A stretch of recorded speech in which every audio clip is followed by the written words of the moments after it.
Welcome to channel AMEC, your insight to the Australian visa system.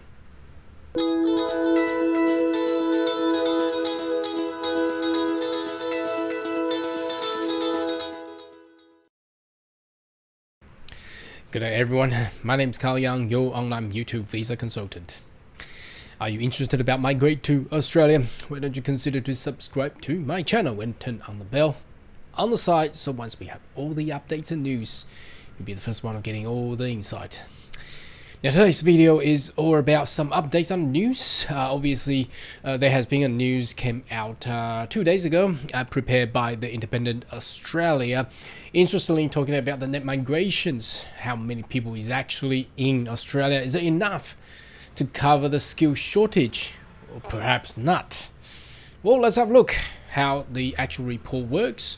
And at the end of this video, I'll also provide a little bit more my thoughts and summaries, how I think about the numbers, how that actually stacks up. Anyway, okay, let's have a look. So, Independent Australian, you can actually Google this. It's a media actually published by Abu Rizvi, who is the former Secretary Staff of the Department of Home Affairs.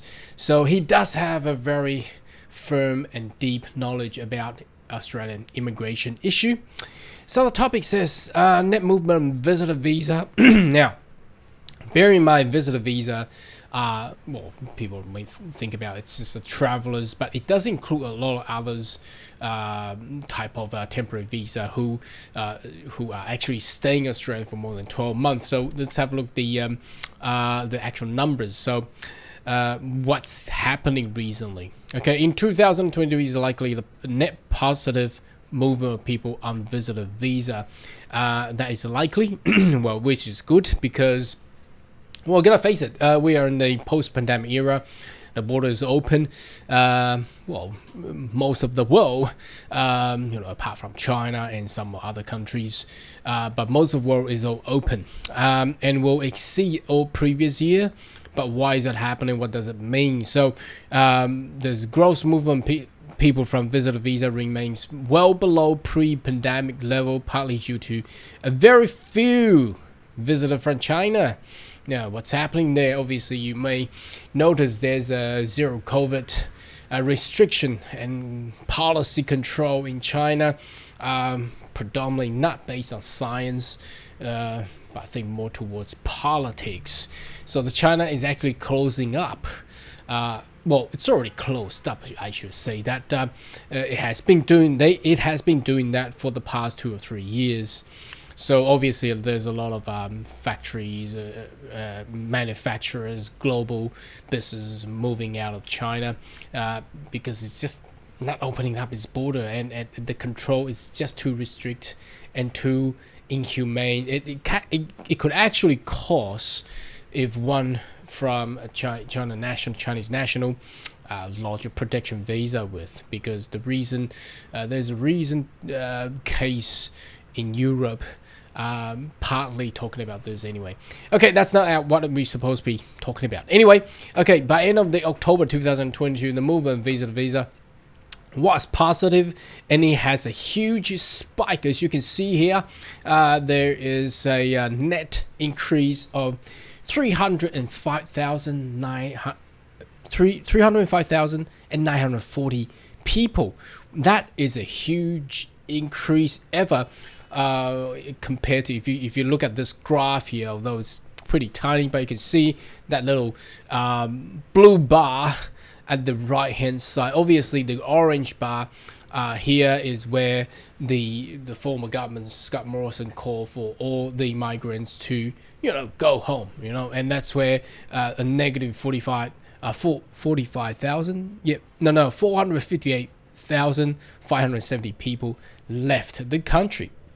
But now we got this spike. Do we continue to get this kind of spike? I think we will, because geopolitical reasons, not just in the Australasia region, but look at Europe. What's happening in Ukraine?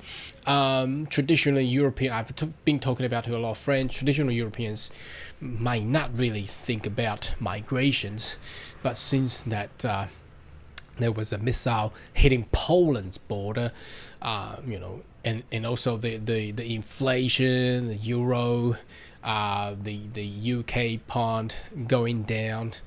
That's causing a lot of people thinking about, well, why don't we think about moving elsewhere?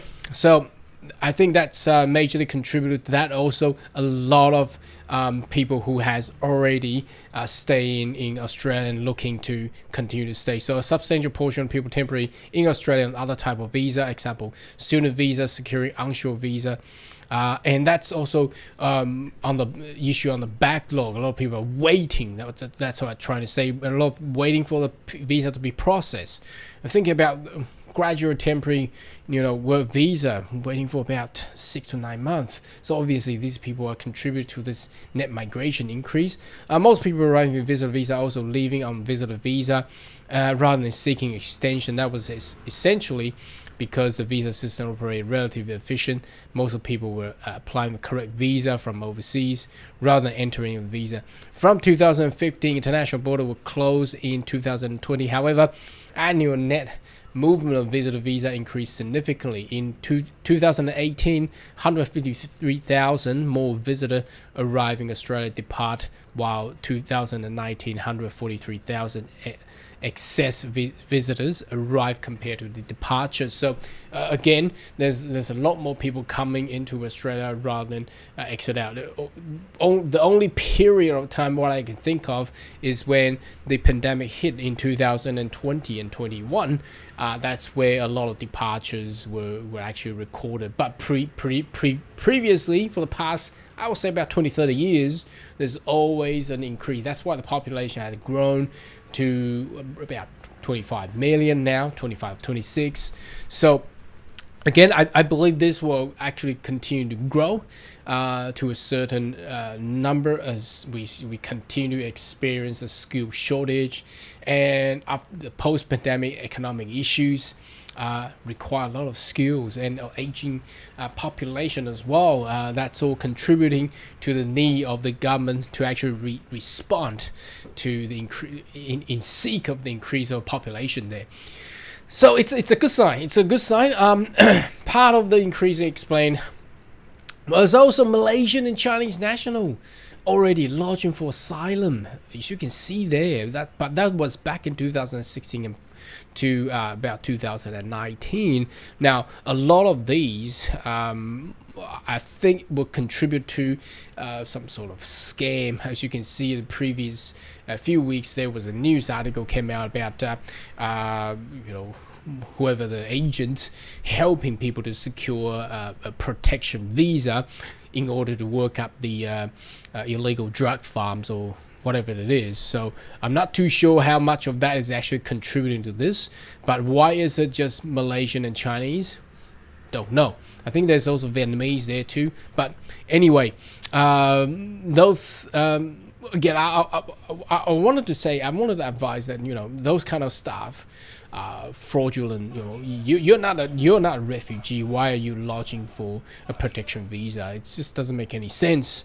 So gotta be very careful to make those kind of decisions, because once you hit that point there, that is why we see a lot of Malaysians travel visa now. They get banned and get rejected because the government of Australia, the Department of Immigration, just don't trust those visas applicants anymore. Okay, another part of the explanation increasing gridlock is the deciding visa the backlog, what they should say. So the blue word here again, and also the refusal rate. They have been refusing a lot of application apart from their either gonna be genuine or being waiting for too long. They basically just refused it. That's what the previous the former government has actually done. If you refer to my channel probably 2 years ago, I've done a video on that one as well.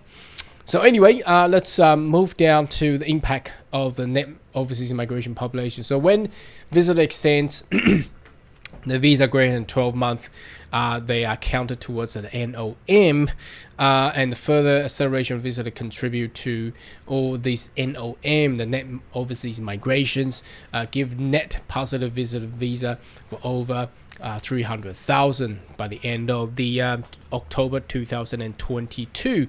So what does all this means to us? I mean, it's a crazy time, isn't it? We just went through a century pandemic, and in the post-pandemic era where everybody's looking to find somewhere to go, and somehow there's a war broken out in Europe and causing all the people seeking to people's movement. They may not be relocating to other countries, but obviously if you have a family, kids, what do you think? You want to find a safer place to go. And so was in America, the gun control and things like that. So if you want your kids to be in a safe environment, where do you go? And last but not least, Asia. We have seen what the military drill that the China has done over the past month or 6 months. So what would that actually impact? It would impact a lot of people living in Asia.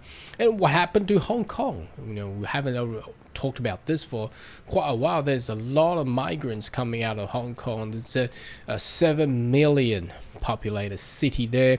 Even with 1%, it's a lot of people coming out of there. So that's all contributing to Australia. But what does this all mean to us? That means, well, Australia is still a promising place for a lot of people to actually decide and choose.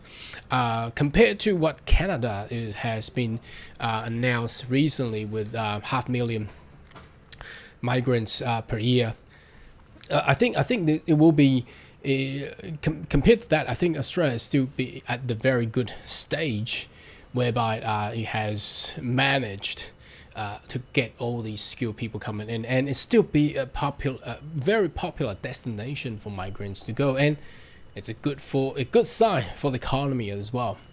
Anyway, what is your thoughts? Why don't you leave a comment right down below, and I see you next video. Goodbye.